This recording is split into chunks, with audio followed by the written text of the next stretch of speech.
Nagpahayag po si Pangulong Duterte na siya po ay baka mapilitan tumakbo, 'di ba? Kung may compelling reason. Alam niyo po, taktikahan po, eh, kaya mahina talaga 'to si Zubiri. Pero yung mga Duterte po, ang galing ng mga play nila ngayon, 'no? Kagabi, topic natin hinamon ni Bato, magpakalalaki ka. Galing 'no? Ang galing ng diskarte ni Bato 'no, magpakalalaki ka BBM. Sabihin mo kung papapasukin mo yang ICC o hindi. Bilib na bilib ako sa diskarte ng mga Duterte 'no, tapos siyempre hindi nila puwedeng ignore 'yun.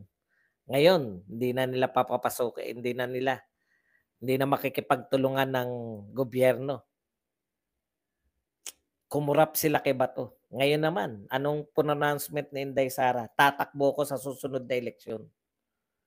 Pronouncement ni PRRD dun sa ano, baka tumakbo ko. Ibig sabihin, pinagdadalawang isip nila itong mga congressman at lahat ng mga politiko ngayon, magdalawang isip kayo. Kasi kung hindi nag-pronounce yang dalawa na yan, si Tatay Digong tsaka eto basa ko, nilalaro na nila yung utak ng mga ano na 'to, mind games na 'to ng mga Duterte. Kung ikaw congressman, teka muna puta tatakbo na si Sara Duterte, baka maging presidente yan yari. 'Pag naging presidente yan baka matandaan niya na nag-o-all out support ako rito kay Tambi, yari ako, 'di ba? Hindi Sara versus Tambi yan, for president yan si Sara Duterte. Hindi yan pang-congress lang, magpe-presidente po yan. Inaano lang nila yan, kinukulta lang nila yung mga utak naman nitong mga ating mga dakilang, mambabatas at mga politiko na rin, 'no? Magdalawang isip kayo kasi tatakbo ako, 'no? Kung kayo sagad-sagad na sa paninira sa mga Duterte akala niyo kami ay, magpapahinga na lahat, nagkakamali kayo. 'Yun yung 'Yun yung gusto nilang iparating. Kahit si Pangulong Duterte, if there is compelling reason to run, I will run, 'di ba? Tatakbo siya, hindi dahil gusto niya sa politika, kundi dahil gusto niyang mapakinggan sa proper forum. Putya, okey na nga siya sa SMNI, tinanggal niya pa yung SMNI.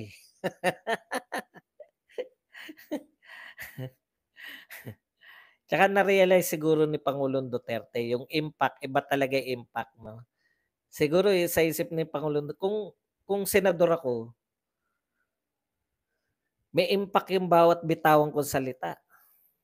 Dito ang impact lang, parang pinalalakas ko lang loob ng aking mga supporter, 'di ba? Lakas ng loob ni Badong, putya, buhay na naman tatay namin.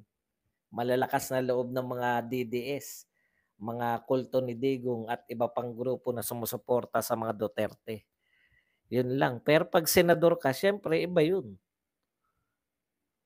Kung kung papansin niyo kada magsasalita si Lito Lapid talagang nakikinig lahat, 'no? Hindi ba nagsasalita?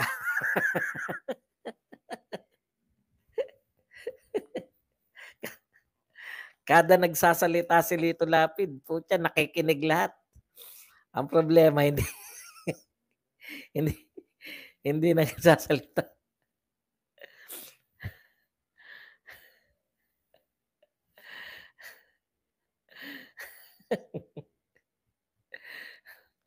Ano pa ba? At tatapusin natin 'to, alam niyo baka sabihin niyo naman hindi, in fairness may mga project naman si Pangulong Marcos. Bigla na 'to. Baka sabihin niyo naman, ito wala namang project. 'Pag yung 51 billion 'pag may nagtanong na lang. Asan na ba 'yan? Eto po, eto, excuse me po. Alam niyo, sabik na sabik yung ano 'no, yung mga followers ni PBBM.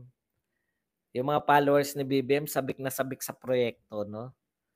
Kasi kasasabi pa lang pinagyayabang na. Ito halimbawa, take note 1998, ayan, PBBM promise to fully rebuild NKTI.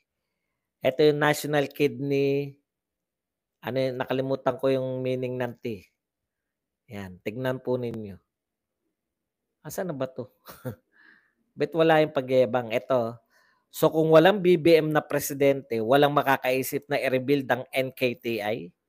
Buti na lang talaga Marcos ang presidente. Napapakamot ng ulo ko, eh. Alam mo, Ezra Kim, nakalagay, PBBM promises to fully rebuild. Promises pa lang. 'Wag muna kayong magyabang. Alam niyo yun, sabik na sabik sila sa proyekto. Promise pa lang ni Marcos, pinagmamalaki na nila. Sa kawalan ng maipagmamalaki. Promise, eto pa isa. Matatawa ka, eh. Talagang gipit na gipit sa pagmamalaki, 'no? Eto pa isang ipinagmalaki na agad. Eto.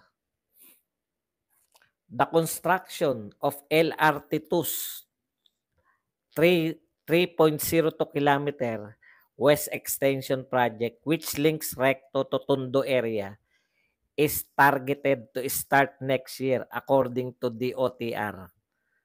Tignan niyo yung wordings, is targeted to start next year.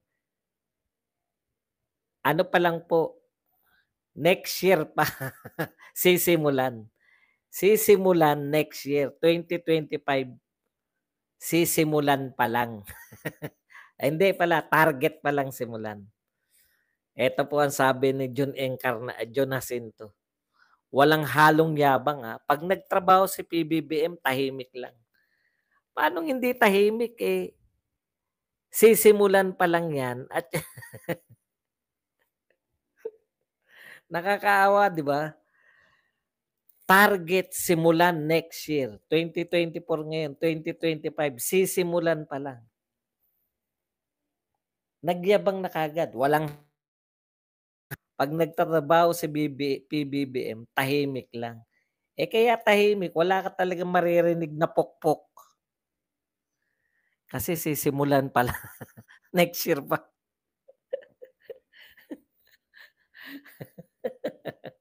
Hindi ba nakakatawa sila? Parang ₱20 lang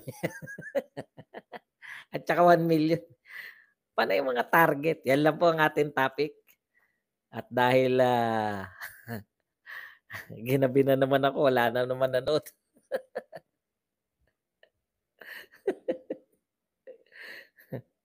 Wala na nanonood pala sa'kin, puta baka gusto ko na itigil 'to. Okey, yehey may sisimulan na, gano'n. Ang malupit do'n pinagyabang na at saka eto alam niyo ba kung gaano lang kalapit yung Recto papunta ng Tondo? Yung sinasabi 3.02 kilometers, 3 kilometro lang po. Ang dagdag na itatayo sa dati ng LRT, 3 kilometro. Inang okey. Boss, sa sinabi ni VP Sara patungkol sa ICC, marami kayang naihi sa takot sa tindi ng sinabi niya, "Hindi ko kailangan ng Davao Death Squad. Sabagay kaya ko namang gawin." Sabagay na kaya ko naman hindi niyo ba naisip, 'di ba? Nananapak nga ako ng sheriff, Ang tindi 'no? Ni-review ko uli, Hindi lang po pala kasi dati isang sapak lang yung pinapakita, Puta sunod-sunod sunod-sunod pala, sapak na yun. Sabi ko, tindi talaga 'to ni VP Sara. Tignan mo sir, laban bawi sila sa statement. Correct. Yan ba mga walang kaano-anong leader, Kasasabi lang wala raw kinalaman sa People's Initiative. Tapos eto, you're upholding The People's Initiative na constitutional 'yan, na putya. Madami nanood, 752. Wala nga, hindi tayo umabot ng 1,000. Ako po, kakabukas ko lang, kan Q&A, Kuya Buds.